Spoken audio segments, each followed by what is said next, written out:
So it's been one full year now in Atlanta, Georgia, and boy oh boy do I have stories for you guys out there. Here's a recap of my first full year in Atlanta, Georgia, opening up a trucking company in the US, running it, hiring drivers. First, I'd like to talk about the finding loads as a new carrier. Okay, it is extremely hard to find loads as a new carrier, as a new entrant. A lot of the brokers don't want to work with you. A lot of the brokers just flat out just don't want to work with new carriers. Some of them have a 3-month policy, others have a 6-month policy. Some of them want a full year before they'll start working with you. They want to see that you have an insurance on file. They want to see your safety scores are okay before they will allow you to haul their freight. Now, luckily for us, we do have a reputation. We have over 100 power units here in Canada, so we were able to get into the doors just because of that. So they were able to bend their exceptions, especially when they need a carrier. I find it that when brokers need a carrier, they're willing to bend their rules, but when there's a lot of carriers to do their loads, they're just not willing, absolutely not, they stick to their rules. So finding loads as a new carrier was extremely hard, but is doable. All right, now remember guys, I've documented my whole journey in a 7-part series on how I opened up the trucking company in the US in Atlanta, Georgia. But I have to say, Atlanta has had its challenges. Number one, there's not a lot of freight coming out of Atlanta. A lot of our customers that we service that ship to Canada, we waited for their annual RFP and we were able to get awarded some US to US lanes. We currently have right now 8 power units in the US running US to US, and our goal for 2024 is to finish off the year with between 15 to 20 power units. It's raining a little bit.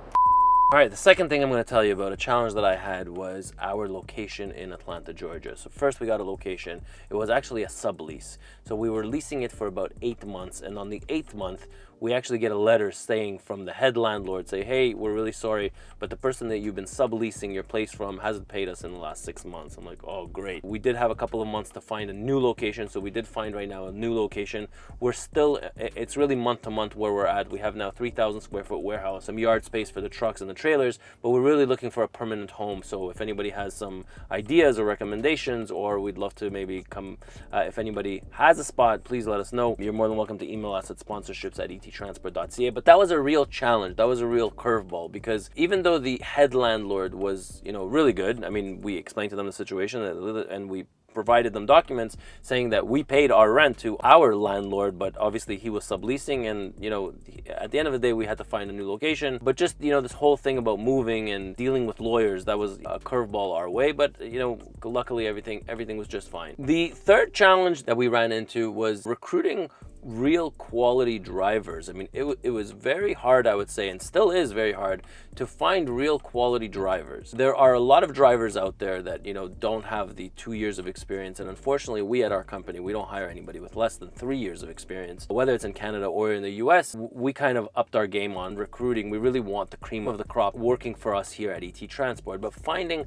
good quality drivers was a problem for sure. Even though our rates were still is 65 cents per mile, we find that there's a lot of inquiries, but none of them actually make it to the finish line, or a lot of them don't make it to the finish line. Maybe we are a little bit stringent. Maybe we do wait on references. We want to hear people have to say. The last thing we want is getting into a situation with a driver. The last thing that we would want is to hire somebody that's not qualified to do the job. Fourth thing I would have to say is the insurance renewal, and boy did that suck the life out of us. The insurance renewal came up, and we really wanted to get into a good insurance. So our first insurance company, from what I understand, was not the greatest insurance company, and some brokers are not willing to work with carriers that have this kind of insurance. So we really wanted, the second time around, we wanted to be able to get not only to be hazmat certified as an insurance to be able to insure us, because our first year we were not allowed to do hazmat. And one of the things that we do here at ET Transport is that we specialize in temperature controlled haz. So second time around now, we were able to finalize our insurance, and our insurance does have haz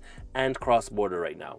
Now, I'm not going to tell you which insurance company or insurance broker I used. Obviously, my rule is always to go to 3 different brokers to get as many quotes as I can, and to see who's offering what when it comes to insurance, because there's a lot of different types of insurance out there in the US, a lot more than in Canada. So the particulars actually really matter in the US. I will actually link below the 5 different companies that I use to get my insurance quotes. I think you guys all should have access to that. I think, why not share the data and share the information. And the last challenge that I have to say that I've had, which actually sparked an idea for me, documents are very, very hard to find. The right documents are very hard to find. What do I mean by that? So in order for me to recruit a driver in the US, obviously it's different than in Canada. So I need a template for, a driver, a lease operator contract, a broker shipper agreement, a carrier shipper agreement. Like, there's so many documents that we need along the way. And I found that it was hard to get it in the US. So actually what I've done for everybody out there that's going through the same thing that I am, I mean, obviously today opening up a trucking company is a lot easier than when I opened it up in 2006, ET Transport. Everything is available to us online. Everything is available through these channels, the information, there's an abundance of information. So, but what I've created is I've kind of created a website called, truckingacademy.us.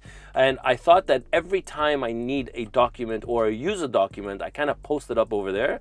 And this way other people can reference, the documents that they need, because it was very challenging for me to find documents. And, there's hundreds of PDFs that we need as carriers or as new carriers. I mean, there's a carrier profile. There's a, for brokers to work with you, they want this document, they want that document. So I said, why not create a space where everybody can have access to all these documents? So, I'm starting to fill it up more and more. If you want to help me on this mission and project to help other people with these documents, you're more than welcome to. The website right now that we built is called truckingacademy.us, and it's going to have a lot of the US documents and Canadian documents, and we're going to, as it grows more and more, we will subdivide, categories of, HR papers and safety and compliance papers for dispatchers, and we'll kind of keep it organized so where people have a reference and can go somewhere to get any documents that they need. So that was a challenge that I found, and I thought, why not come up with this idea to help everybody else out there? So that's pretty much it. I mean, the first year was difficult. Finding the loads were difficult. Plating the trucks was a nightmare, but we got through it. Obviously, the first time that you do things, it's something new, but then, as we started plating truck number 5, 6, 7, 8, I mean, it's a lot easier. Now we know what we're doing over there in the US. Other challenges that we've had, I think we've kind of sorted it out. Our terminal manager, we were able to find somebody good, and we are continuing to service our clients in Atlanta, Georgia. And I look forward to maybe doing another one of these videos, probably in 18 months. And I hope to reach our goal. I really want to be around the 20 power units this time next year in the US. And I look forward to, working with some of you. There's a lot of people that have, reached out to us because of the series that we did. If you do have any questions, again, you can become a member of this channel where you would be invited to private sessions with me. I do them weekly, and I answer a lot of people's questions, whether it's opening up a trucking company, financing a truck, looking for a great job, or what kind of job. I definitely help a lot of people with that. And if you are interested, you can click the join button over here and you can sign up to the Menti membership, and that will give you weekly access to me into private classes with other people that are joining the Menti sessions. Well, hopefully you learned something from this video. I'm Ronen, R-O-N-E-N, and I'll catch you in my next one.